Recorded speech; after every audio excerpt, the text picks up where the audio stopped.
This is my urban sociology photo assignment, The Urban Concepts in the Louisville Landscape.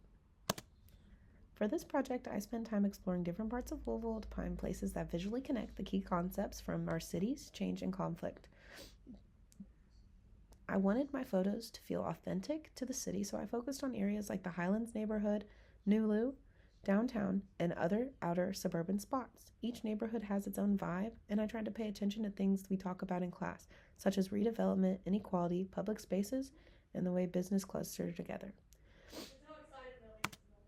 For this photo, I focused on the Bardstown Road corridor. It's a very good example of agglomeration in Louisville. Whenever you walk down that street, you notice how restaurants, bars, boutiques, and small specialty shops are all close together. This clustering is not random, and it's part of how urban spaces work. This is important to me because I do work at a nightclub in downtown Louisville, and this clustering definitely makes me money firsthand. The night scene is really nice down there because people can hop from one bar, grab dinner, head out, and it just shows a really good, nice area of go-to spots in Louisville. Our textbook definition of this is just ways smaller businesses and services tend to cluster together in the same geographic area because doing so gives them economic and social advantages. For this photo, I chose New Lou because it's such a clear example of gentrification in Louisville.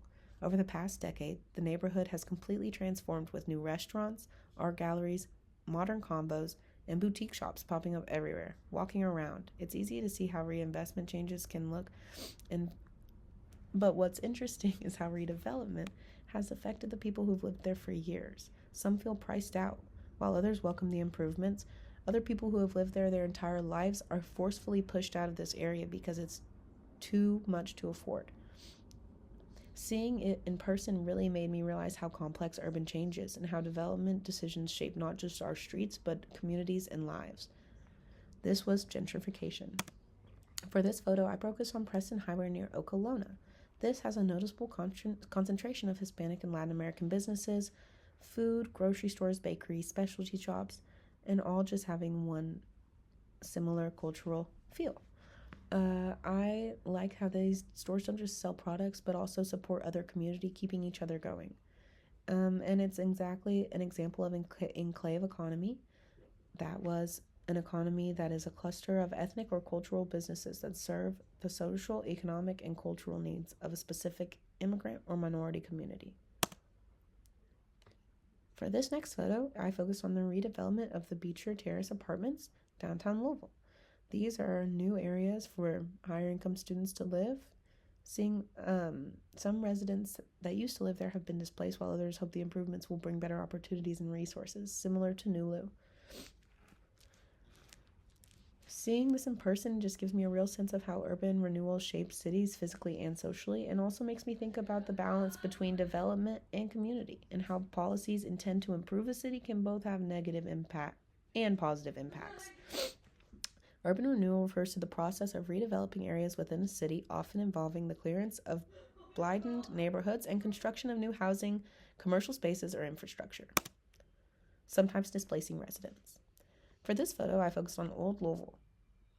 Old Louisville itself is dense, walkable, and full of historic homes and apartment buildings. Streets are very close together and neighborhoods feel very connected, whereas the rest of Louisville seems the opposite, less walkable, and places like St. Matthews or Eastern Jefferson County have big single-family homes, wide streets, parking lots, and lots of acres to live on.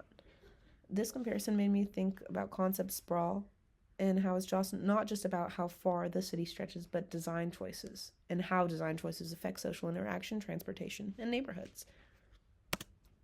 For this photo, I focused on Louisville Smoketown neighborhood, which has a rich history of predominantly African American community with deep cultural roots. Walking through those areas, you notice local churches, businesses, murals, and community centers that reflect the identities and traditions of the peoples who live there. Ethnic neighborhoods like Smoketown maintain social cohesion and cultural identity, creating a sense of belonging for residents. And why I chose this mural was because it gave me that same feeling. This was ethnic neighborhood / community, and the definition being an urban area with high concentration of residents in the same cultural, linguistic, or national background, often maintaining cultural traditions and institutions that reflect their heritage. Ooh. For this photo, I focused on Louisville's Waterfront Park, which is such a wonderful, vibrant space for street life and public space. In this photo, it's a little less beautiful because it's a gloomy day, but it's such a nice mix of just a area where people can relax and also a place where concerts can happen, major public events, other different things. Street life and public spaces refer to an area in urban environments where people can gather, interact, and participate in social interactions together.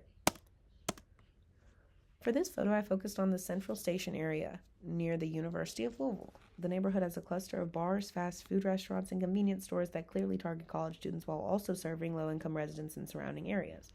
One of these examples is the new Buffalo Wild Wings to go that was just opened because a lot of the sit-down restaurants in that area did not last because of the lack of college students' time to do so and the, increase of DoorDash. This photo made me appreciate interconnection between urban sociology concepts and real-life economic patterns. This is another example of enclave economy. Seeing the city through a sociological lens, working on this photo assignment gave me a whole new perspective of the city I live in. Louisville isn't just a collection of streets and buildings. It's a living, breathing example of urban sociology in action. Taking photos of areas like Bardstown Road, Old Louisville, Nulu, Smoketown, and Waterfront Park today helped me connect the concepts from those textbooks to real-world spaces I walk past every single day. I noticed patterns I never really thought about before, like how businesses cluster to benefit from foot traffic, but how public spaces bring people together, and how gentrification can change a neighborhood's character almost overnight. This project also made me a lot more aware of social and economic factors shaping urban life. Overall, this assignment improved my understanding of how urban sociology isn't just theory. It's honestly everywhere, from the streets I walk to the communities I interact with.